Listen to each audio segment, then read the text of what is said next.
हर खबर पर होगी आपकी पकड़। डाउनलोड कीजिए ABP live app.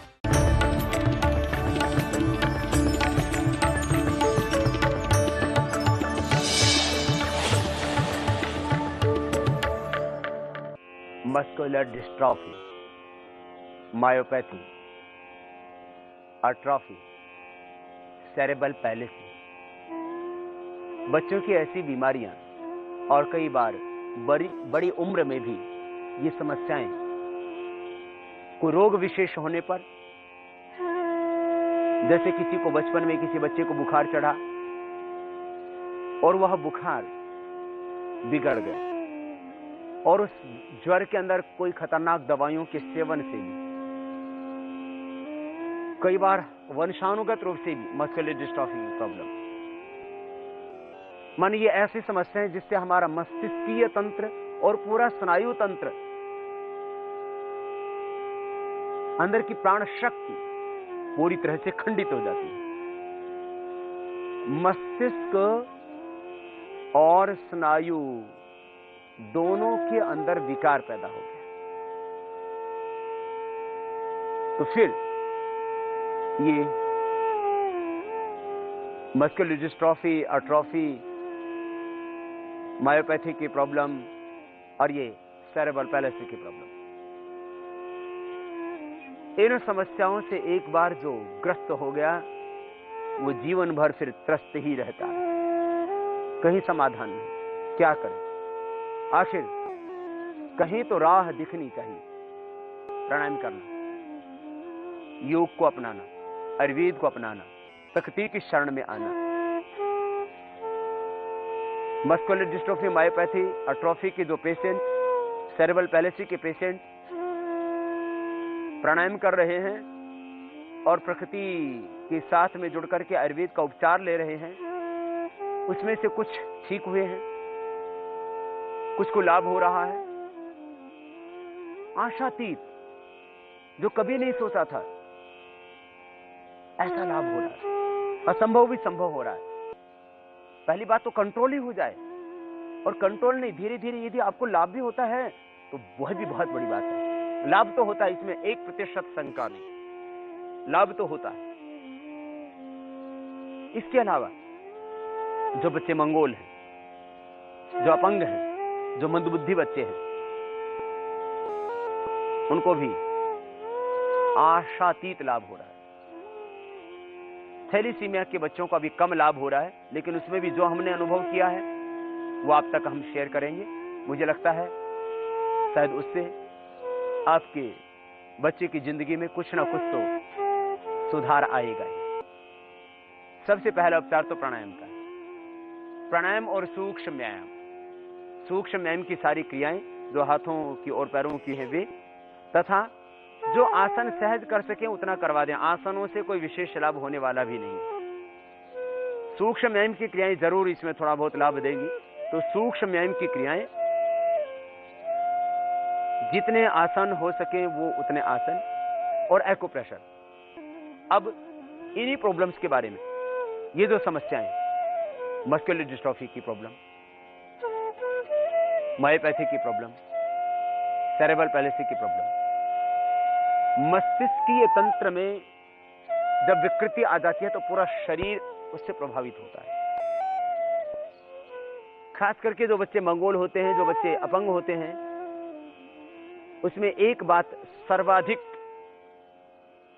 Medical science में उसके ऊपर सम्मति है, वो यह कि जो बच्चे या तो अपंग हो जाते हैं या जिनको सेरेब्रल पैलिसी आदि की प्रॉब्लम हो जाती है, एट्रोफी की प्रॉब्लम हो जाती है, डिस्ट्रॉफी की प्रॉब्लम हो जाती है, इन बच्चों के मस्तिष्क को पूरा ऑक्सीजन नहीं मिल पाता। आपको मैं कह रहा था, जो बच्चे जन्म के समय पैदा होते वक्त जो रोते नहीं, उनको ये प्रॉब्लम हो जाती है। मस्तिष्क को ऑक्सीजन कम मिल पाती है। उसका प्राणायाम होता है, प्राणायाम ही से पैदा होते हैं हम। जब वो रोता है तो उसके बाद फिर लंबा सांस भरता है, उससे उसका मस्तिष्कीय तंत्र और स्नायु तंत्र सबल हो जाता है। बस हम प्राणायाम से यही तो करते हैं, उसके मस्तिष्क को हम पोषण देते हैं, श्वासों को भीतर गहरा भरते हैं और बाहर छोड़ते हैं। देखो, जिनको भी ये प्रॉब्लम्स है, सही मल्टीपल स्क्लेरोसिस की प्रॉब्लम है, चाहे मंगोल हैं बच्चे, चाहे उनको एट्रोफी की प्रॉब्लम है, चाहे वो बच्चों को मस्कुलर डिस्ट्रोफी की प्रॉब्लम है, इन सब में प्राणायाम ही मुख्य रूप से लाभ करेगा। 5 मिनट का रहना भस्त्रिका प्राणायाम, 1 मिनट से प्रारंभ करके धीरे धीरे मात्रा बढ़ा देना। सभी रोगियों को श्वास भीतर गहरा भरना, धीरे धीरे करवाना। किसी किसी बच्चे को तो इतना ज्यादा अटैक हो जाता है मस्कुलर डिस्ट्रोफी का कि वो श्वास भी पूरा नहीं भर पाता, तो भी कोशिश करवाइए। श्वास भीतर गहरा भरे और बाहर छोड़े, लंबा गहरा श्वास भरे।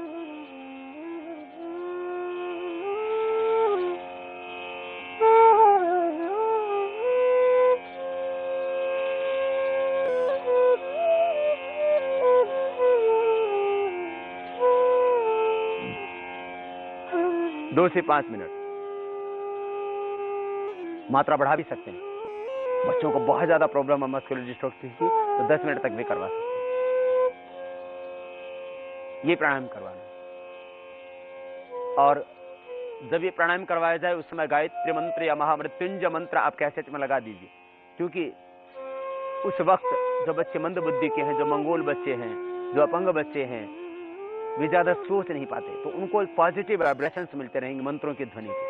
और जो थोड़े समझदार हैं उनको ओम ओम का ध्यान करते हुए वो ये प्राणायाम करें पूरी श्रद्धा के साथ। प्राणायाम मुख्य रूप से लाभ करेगा, सूक्ष्म व्यायाम भी लाभ करेगा। सूक्ष्म व्यायाम और एक्यूप्रेशर हम बाद में आपको बताएंगे। सबसे पहले प्राणायाम, श्वास भीतर गहरा भरना, बाहर छोड़ना, ये भस्त्रिका प्राणायाम, 7 प्राणायाम उनको करने, और सूक्ष्म व्यायाम की एक्सरसाइज भी उनको करनी, जितना वो अधिकतम कर सकेंगे, और आसन जो उनसे संभव हो सके। मुख्य रूप से प्राणायाम लाभ करेगा। और सूक्ष्म व्यायाम, श्वास को भीतर गहरे भरना और बाहर छोड़ देना।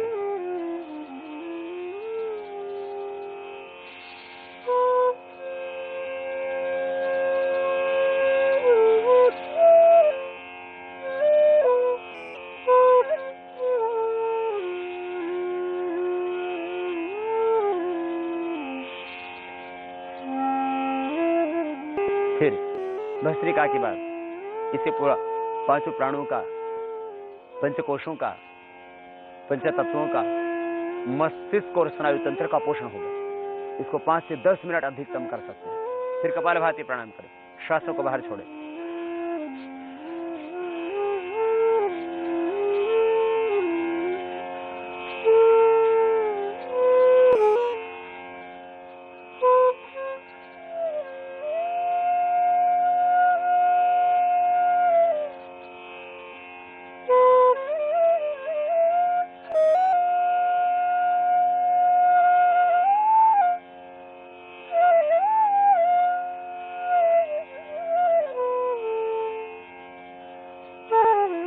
श्वास को बाहर छोड़ते हैं मध्यम गति, मध्यम शक्ति के साथ।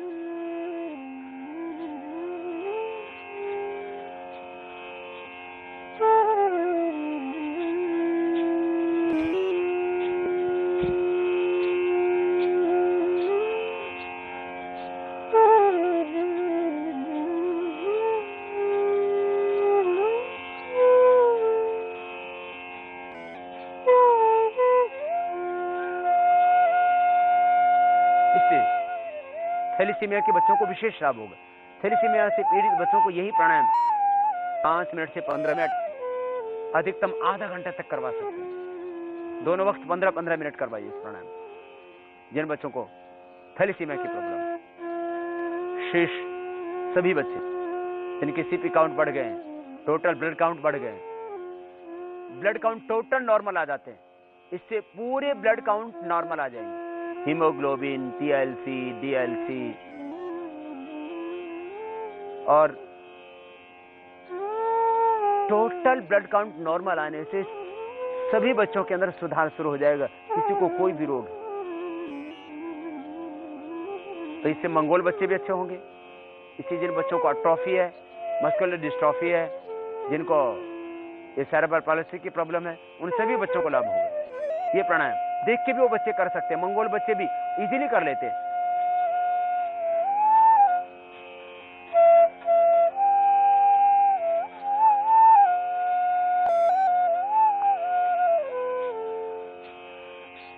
ये प्राणायाम, कपालभाति। धीरे धीरे अभ्यास बढ़ाएं। पहले दिन 1 से 2 मिनट, फिर 5 मिनट, फिर 15 मिनट। धीरे धीरे अभ्यास 10 मिनट, 15 मिनट, 25, 30 मिनट तक अधिकतम कर सकते हैं।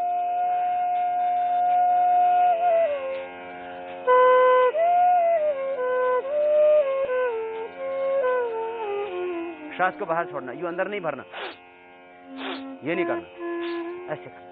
चेहरा नहीं बिगाड़ना, आंखें नहीं बिगाड़ना, श्वास को बाहर छोड़ना।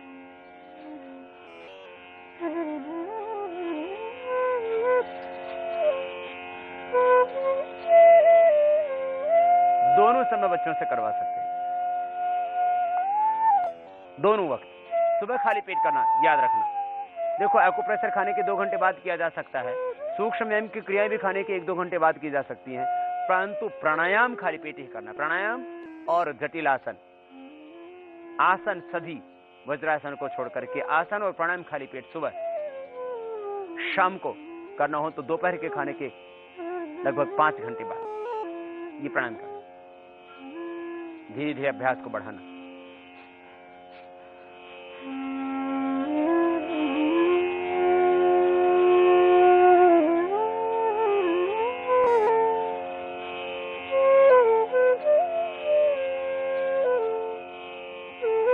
ये 7 प्राणायाम इंसान को एक नई जिंदगी दे देते हैं।